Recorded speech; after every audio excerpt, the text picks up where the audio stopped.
Hello everyone, कैसे हो आप सभी।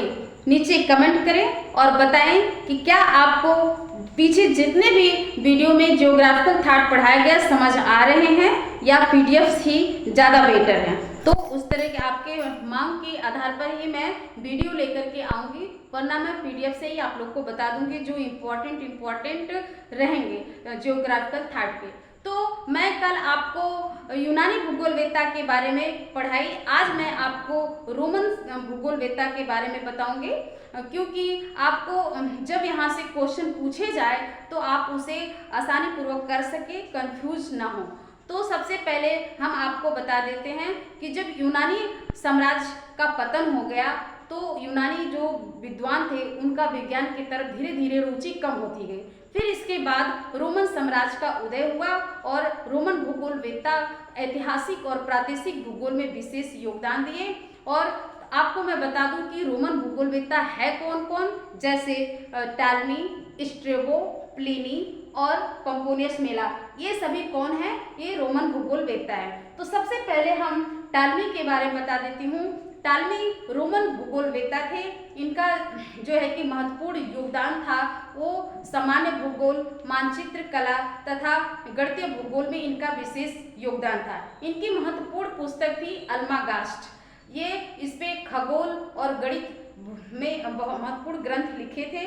इसके साथ साथ इनकी बहुत सारी पुस्तक थी, जैसे कि अल्मागास्ट, भूगोल की रूपरेखा, एनालिमा और जो है कि जियोग्राफिकल सिंटैक्सिस और जियोग्राफिया, इनकी महत्वपूर्ण पुस्तक है। आप लोग यहाँ कंफ्यूज मत हो जाइएगा, क्योंकि एक आपने पीछे जो यूनानी भूगोलवेत्ता पढ़े थे इरेटास्थनीज, उनकी भी पुस्तक का नाम जियोग्राफिया है, और इनकी जो रोमन साम्राज्य के ये टालमी भूगोलवेत्ता है, इनकी भी पुस्तक का नाम क्या है, जियोग्राफिया है।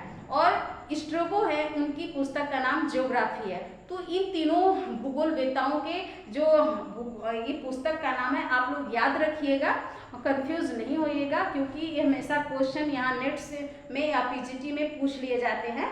तो अब मैं बता रही हूँ इनके बारे में, टालमी के बारे में। देखिए, टालमी ने जो गणित भूगोल में इनका जो विशेष योगदान था वो मानचित्र प्रक्षेप की रचना थी। इन्होंने शंक्वाकार जो है कि मानचित्र का रूपांतरित करके ध्रुवीय क्षेत्र के लिए त्रिविमीय जो है कि प्रक्षेप का वर्णन किया।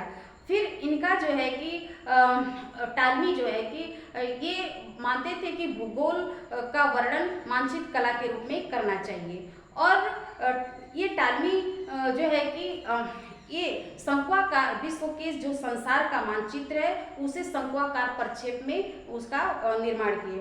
और इनका जो संसार का मानचित्र बनाने वाले पहले विद्वान कौन थे, टालमी, जो आगामी कई शताब्दियों तक उसकी मान्यता रही। फिर इसके बाद टालमी वोल्गा नदी को जानकारी बताने वाले तथा मानचित्र पर अंकित करने वाले पहले विद्वान कौन थे, तो वो टालमी ही थे।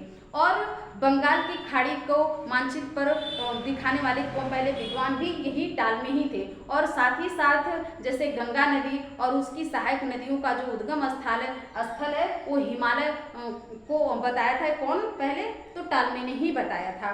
तो इस तरीके से टालमी ने जो है कि और क्या बताया था कि विषुवत रेखा और जो है कि देशांतर रेखा के बारे में बताया कि विषुवत रेखा को उन्होंने समवृत्त के रूप में प्रदर्शित किया और देशांतर रेखा को ये सीधी रेखा में प्रदर्शित किया, जो कि विषुवत रेखा पे समकोण के रूप में काटती हैं। तो इस तरीके से आप इनको भी जानिए। और इनकी महत्वपूर्ण पॉइंट ये था कि इन्होंने ही सबसे पहले कल्पना किया था कि दक्षिण जो हिंद महासागर है, वहाँ हिंद महासागर के दक्षिण में एक महाद्वीप है, तो वास्तव में वो महाद्वीप अंटार्कटिका था, जो 18वीं शताब्दी में वो जो है कि कैप्टन कुक ने उसे खोज निकाला था। तो इस तरीके से जो है कि टालमी के जो महत्वपूर्ण जो कार्य थे, योगदान था, आप इस तरीके से याद रखेंगे तो याद रहेगा। अब अगर बात करें स्ट्रेबो की, तो स्ट्रेबो भी रोमन साम्राज्य के महत्वपूर्ण भूगोलवेत्ता थे।